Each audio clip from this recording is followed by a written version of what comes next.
Moses wasn't looking for God. He was just doing his ordinary job. But one ordinary day in the desert changed everything. In Exodus chapter 3, we find one of the most powerful divine encounters in the entire Bible. A burning bush that wasn't consumed. A voice calling a broken man by name. And a calling that would change the course of history. Most people know the surface story. A bush on fire, God speaks, Moses is sent to Egypt. But when you slow down and look closer, this moment isn't just about a miracle. It's a profound picture of God's holiness, His compassion, and how He calls ordinary, flawed people into His redemptive plan. Stay with me, because by the end of this, you'll never see your own calling the same way again. Number 1. The setting wasn't random. It was in the wilderness. The story begins in Exodus 3:1. Now Moses was tending the flock of Jethro, his father-in-law, the priest of Midian, and he led the flock to the far side of the wilderness and came to Horeb, the mountain of God. Moses was 80 years old, a failed prince, a fugitive murderer, living in exile, doing the humble work of a shepherd. The wilderness wasn't a place of glory, it was a place of obscurity, failure, and silence. But that's exactly where God showed up. Horeb, later called Mount Sinai, would become the place where God gives the law. This wasn't an accident. God often meets people not in the spotlight, not in success, but in the quiet, forgotten places. Your wilderness season? It might feel like delay, but it could be the exact location where God prepares you for your greatest assignment. Number 2. The burning bush, a miracle that pointed to something deeper. Exodus 3:2 says, "There the angel of the Lord appeared to him in flames of fire from within a bush. Moses saw that though the bush was on fire, it did not burn up." Why a bush? Why fire? This wasn't just a magic trick to get Moses' attention. The bush was likely a common, thorny desert shrub. Nothing special, easily burned. Yet the fire burned brightly without destroying it. This is a powerful picture.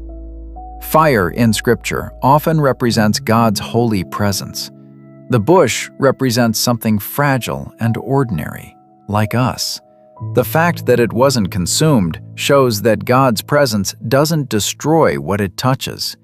It purifies, it empowers, it sustains. Many see in this a picture of Israel in Egypt, afflicted but not destroyed, or even a foreshadowing of Christ, who would bear God's holy wrath on the cross and not be consumed by it. Number 3. Holy ground and a personal call. When Moses turned aside to look, God called to him, "Moses, Moses!" And Moses said, "Here I am." Then God said, "Do not come any closer. Take off your sandals, for the place where you are standing is holy ground." Notice something powerful. God called him by name, twice. Personal, intimate.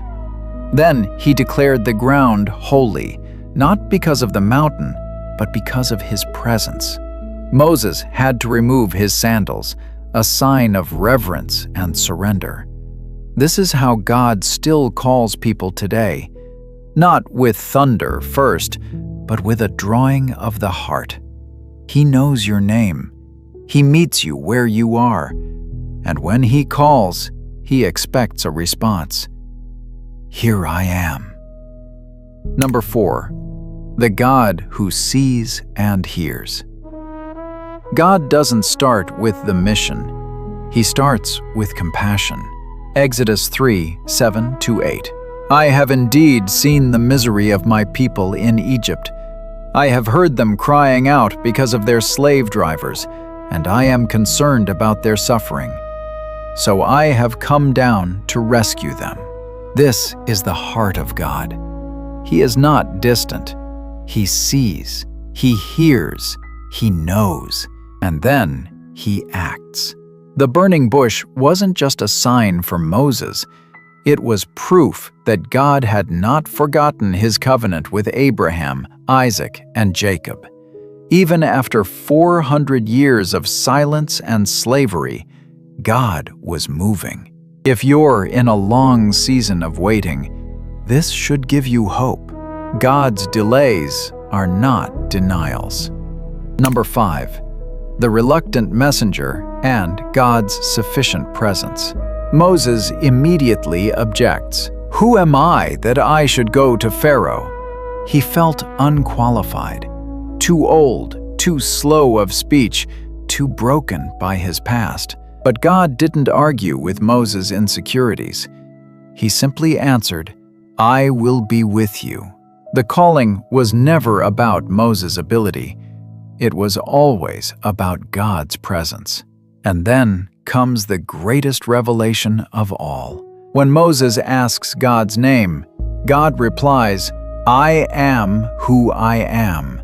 This is what you are to say to the Israelites. "I am has sent me to you." Yahweh, the self-existent, eternal, unchanging God, the one who needs nothing yet gives everything. This same "I am" is the one who later says in the New Testament, "Before Abraham was, I am." Jesus himself. Number 6. The purpose of the calling. Redemption. God wasn't just calling Moses to a job. He was inviting him into the story of salvation. Moses would confront Pharaoh, lead God's people out of slavery, through the Red Sea, and toward the Promised Land. The burning bush was the beginning of the Exodus, one of the greatest pictures of redemption in the Old Testament, and it all started with a humble shepherd turning aside to see what God was doing. So, was the burning bush just a random miracle? Not at all. It was God's way of saying, "I see you, I hear you, I am with you, and I am calling you, not because you're perfect, but because I am powerful." If you're feeling stuck in the wilderness, ordinary or unqualified, remember Moses. God still speaks from burning bushes today. He still calls unlikely people. He still turns failures into deliverers. He still says, "I will be with you." If this spoke to you, like this video, comment, "Here I am, Lord." Share it with someone who needs to hear God's call in their life. And subscribe, because every story in Scripture has hidden treasures pointing us to Christ. The burning bush wasn't just about fire. It was about a holy God calling a broken man to set his people free. And that same God is still calling today.